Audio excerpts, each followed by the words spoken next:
안녕하십니까? 지식과 통찰이 만나는 시간, 세상을 바꾸는 이야기입니다. 우리가 간호사라는 단어를 들으면 어떤 이미지가 떠오르시나요? 아마도 대부분은 환자의 곁을 지키며 헌신하는 백의의 천사를 떠올릴 것입니다. 하지만 오늘 우리가 만날 이야기는 그 고정관념의 틀을 과감히 깨뜨립니다. 병원의 임상 현장을 넘어 대학의 강단으로, 그리고 다시 치열한 비즈니스의 세계로, 마침내 헬스케어의 미래를 바꾸는 혁신가이자 투자자로 우뚝 선 한 간호사의 여정을 따라가 보려 합니다. 이 이야기는 단순히 한 개인의 성공담이 아닙니다. 기업의 경영 전략이 어떻게 의료계와 학계로 스며드는지, 현장의 작은 불편함이 어떻게 세상을 바꾸는 아이디어로 탄생하는지, 그리고 무엇보다 간호라는 전문성이 가진 무한한 잠재력에 대한 깊은 통찰을 담고 있습니다. 자, 그럼 지금부터 그 놀라운 여정을 함께 시작하겠습니다. 모든 위대한 여정에는 작은 씨앗이 있기 마련입니다. 이야기의 시작은 한 평범한 간호대 학생 시절로 거슬러 올라갑니다. 리더십과 경영학 수업을 들으며 그녀는 문득 이런 생각을 했습니다.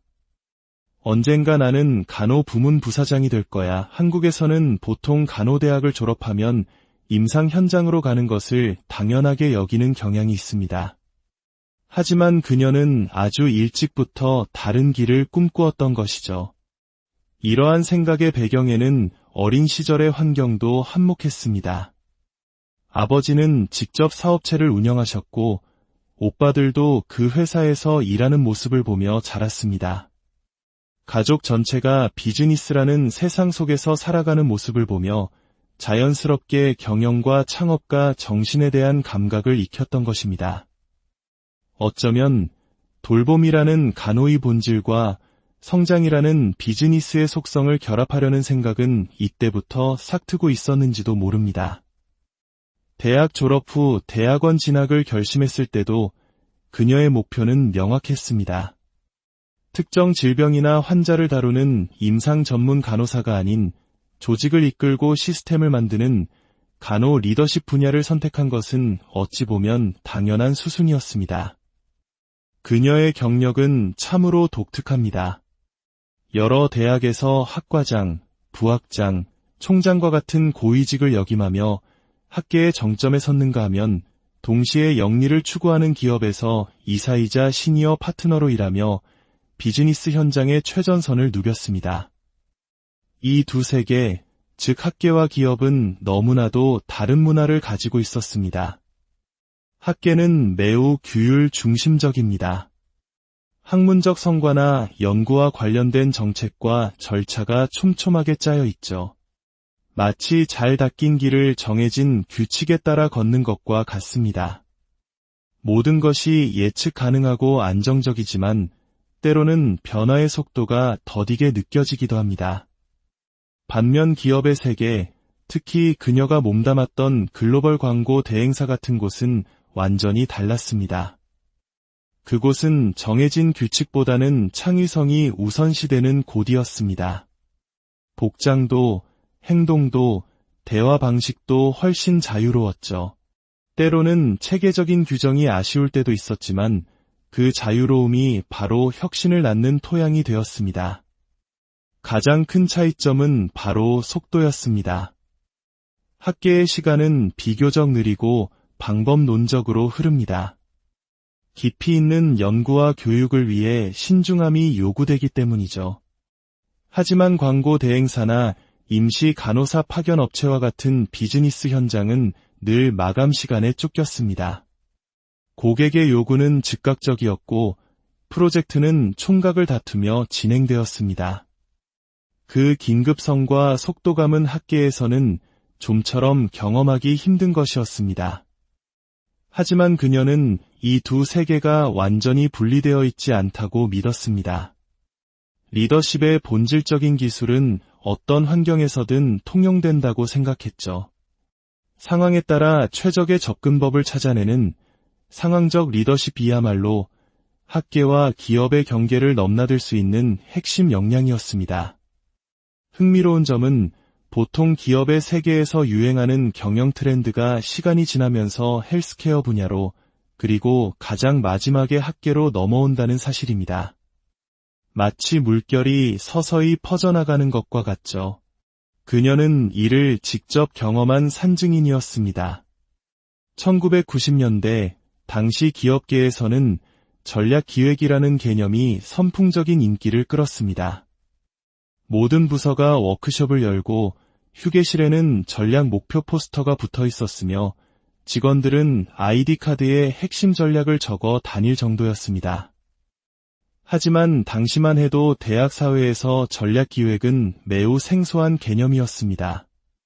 그녀가 한 대학의 부학장으로 부임했을 때였습니다. 프로그램 디렉터를 만나자마자 우리 프로그램의 전략 계획은 무엇입니까? 라고 물었죠. 돌아온 것은 당혹스러운 침묵이었습니다. 대학 전체가 한 번도 그런 것을 해본 적이 없었던 겁니다. 그녀는 학장에게 전략 계획의 중요성을 계속해서 설파했지만 학장은 그 가치를 확신하지 못했습니다. 그런데 8개월 후 기적이 일어났습니다. 경영대학 출신의 새로운 총장이 부임하면서 대학 내 모든 단과대학에 전략 계획 수립을 지시한 것입니다. 기업의 선진 경영 기법이 마침내 대학의 문턱을 넘는 순간이었습니다. 이 경험은 중요한 통찰을 줍니다. 대학은 새로운 지식과 발견이 탄생하는 혁신의 산실이지만 정작 조직 운영 방식에 있어서는 보수적이고 변화가 느릴 수 있다는 것입니다.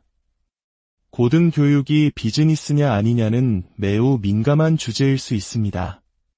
물론 교육의 본질은 이윤 추구가 아니지만 한정된 자원으로 최고의 가치를 창출해야 한다는 점에서 비즈니스적인 원칙과 훈련은 반드시 필요합니다.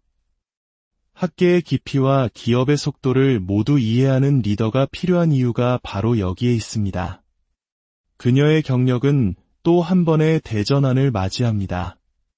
바로 간호사가 설립한 헬스케어 스타트업에 투자하는 벤처 캐피털, 너스 캐피털의 공동 창업자가 된 것입니다. 이 또한 시대의 흐름과 맞닿아 있습니다.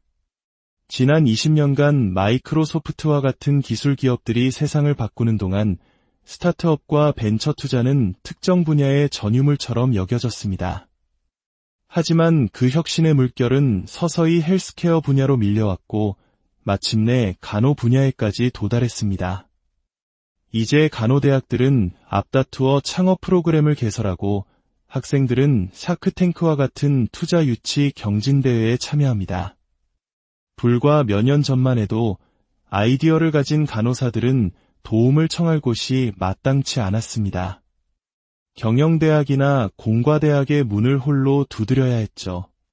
하지만 이제는 간호계 내부에 그들을 지원하는 체계가 갖춰지기 시작한 것입니다. 그러나 또 다른 장벽이 있었습니다. 거대한 벤처 캐피털의 세계에서 여성 창업가가 투자를 유치하기란 하늘의 별 따기였습니다. 벤처 투자를 받은 스타트업 중 여성 소유 기업은 10%도 채 되지 않는다는 충격적인 통계도 있습니다. 그런데 간호사 창업가의 90% 이상이 여성입니다. 그들이 겪는 어려움은 불보듯 뻔했습니다. 바로 그때 한 젊은 간호사 창업가가 그녀에게 이런 제안을 했습니다. 간호계 리더들이 직접 간호사 창업가에게 투자하는 조직을 만들면 어떨까요? 그 아이디어는 마치 마른 들판의 불씨 같았습니다. 주변을 둘러보니 모두가 동의했습니다. 그래, 바로 지금이 그때다. 그렇게 너스 캐피털은 탄생했습니다. 더 많은 간호사들이 현장의 문제를 해결하기 위해 창업에 뛰어들고 있었고, 그들에게는 자금뿐만 아니라 그들의 언어와 경험을 이해해주는 든든한 지원군이 절실히 필요했습니다. 그렇다면 간호사들은 주로 어떤 문제들을 해결하고 있을까요? 크게 세 가지 분야로 나눌 수 있습니다. 첫째, 간호사 근무 스케줄링, 인력관리, 전문성 개발을 위한 소프트웨어입니다. 이는 병원 운영의 효율성을 높이고 간호사들의 업무 환경을 개선하는 데 직접적으로 기여합니다. 둘째, 의료기기 분야입니다. 현장에서 매일같이 불편함을 느끼는 간호사들이야말로 더 나은 도구를 발명할 최고의 전문가들입니다. 여러 개의 수액 라인을 한 번에 정리하는 장치부터 환자의 이마에 붙이기만 하면 모든 활력 징후를 측정하는 웨어러블 패치까지 그 아이디어는 무궁무진합니다. 셋째, 원격 돌봄 및 웰니스 서비스입니다. 가상 간호 서비스, 반려동물을 활용한 심리치료, 다양한 건강 코칭 프로그램 등이 여기에 해당됩니다. 이는 병원 담장을 넘어 지역사회와 가정으로 돌봄의 영역을 확장하는 중요한 시도입니다. 특히 환자 가족이 여러 병원에 흩어져 있는 의료 기록을 한 곳에서 통합 관리하도록 돕는 플랫폼은 오직 환자의 전체 여정을 이해하는 간호사만이 생각해낼 수 있는 놀라운 아이디어입니다. 이러한 움직임은 돌봄 경제라는 거대한 흐름과도 연결됩니다. 육아, 노인 돌봄 등 전통적인 헬스케어 시스템 밖에서 일어나는 모든 돌봄 활동이 새로운 비즈니스 기회가 되고 있는 것입니다. 이는 급격한 고령화를 겪고 있는 한국 사회에도 매우 중요한 시사점을 던져줍니다. 하지만 그녀는 현재의 헬스케어 시스템과 기술에 대해 날카로운 비판도 잊지 않습니다. 그녀의 꿈은 현재의 질병치료 중심 시스템을 건강 증진과 예방 중심의 웰니스 시스템으로 완전히 뒤바꾸는 것입니다. 출산과 같은 지극히 자연스러운 삶의 과정을 의료 문제로 취급하고 모든 것을 병원 안으로 끌어들이는 현재의 방식은 지속 가능하지 않다고 그녀는 말합니다. 물론 고위험 상황에는 전문적인 의료 개입이 필요하지만 우리는 너무 많은 것을 과도하게 의료화하고 복잡하게 만들었습니다. 환자는 병원보다 자신의 집에서 돌봄을 받을 때 더 나은 결과를 보입니다. 의료진 역시 환자의 생활 환경을 직접 볼 때 그들을 더 깊이 이해할 수 있습니다. 그녀는 대학원 시절 내내 가정 방문 간호를 했습니다. 환자의 집에 직접 들어가 보는 것만큼 그와 그의 가족을 완벽하게 이해할 수 있는 방법은 없다고 단언합니다. 하지만 지금의 시스템은 값비싼 약과 화려한 장비에만 보상을 할 뿐 예방과 건강한 생활 습관에는 인색합니다. 일주일에 3번 동네를 산책하라는 처방전보다 약 하나를 처방하는 것이 훨씬 쉬운 현실입니다. 이것이 우리가 맞서 싸워야 할 가장 큰 과제이자 가장 위대한 혁신이 될 것이라고 그녀는 믿습니다. 기술에 대한 그녀의 시선도 마찬가지입니다. 어느 날 컨설팅을 위해 한병동을 방문했던 그녀는 충격을 받았습니다. 병동 복도는 온갖 종류의 카트로 가득 차 있었습니다. 컴퓨터가 달린 카트, 통역기계 카트, 혈압 측정기 카트, 수많은 장비들이 바퀴를 달고 굴러다니고 있었죠. 그 광경을 보며 그녀는 깨달았습니다. 우리는 기술을 통해 간호사의 일을 덜어준 것이 아니라 오히려 더 많은 과업을 만들어냈을 뿐이라는 사실을요. 당신은 나에게 도구를 주는 것입니까? 아니면 과업을 주는 것입니까? 한 간호사 리더의 이 질문은 핵심을 꿰뚫습니다.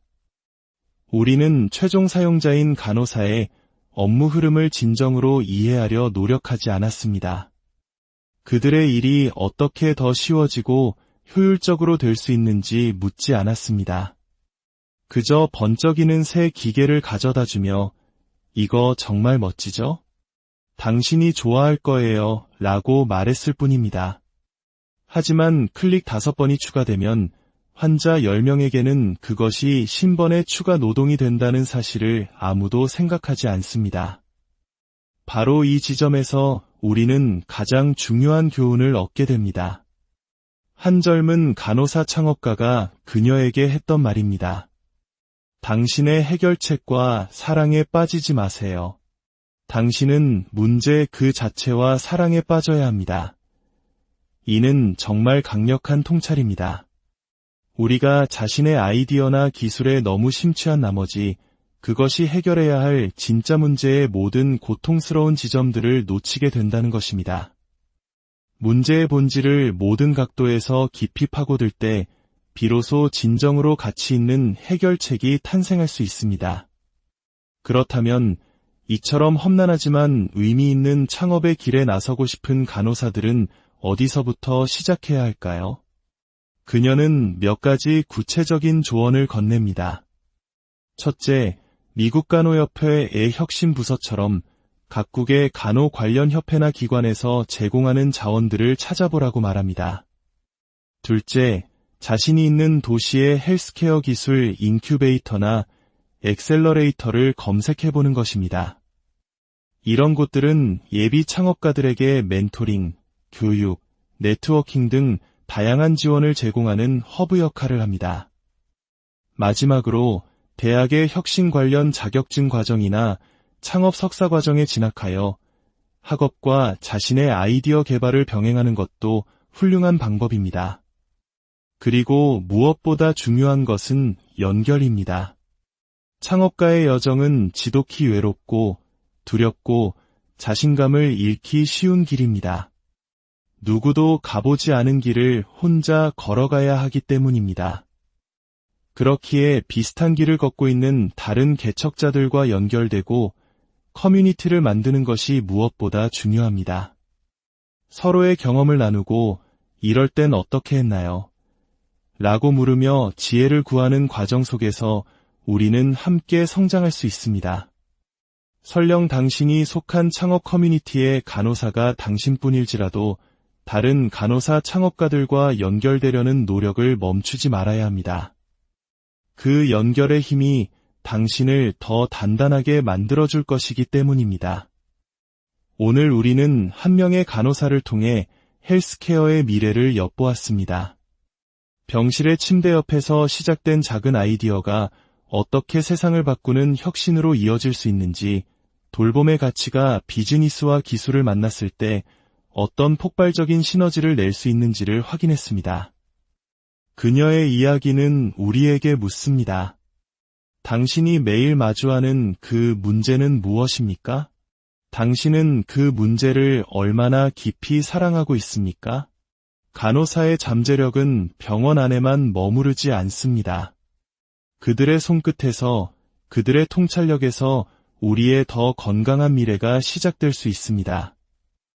오늘 이야기가 여러분에게 깊은 영감과 도전을 주었다면 이 지혜가 필요한 다른 분들에게도 널리 공유해 주십시오. 여러분의 작은 행동이 또 다른 혁신가를 깨우는 시작이 될 수 있습니다. 세상을 바꾸는 이야기, 오늘 순서는 여기까지입니다. 함께 해주신 여러분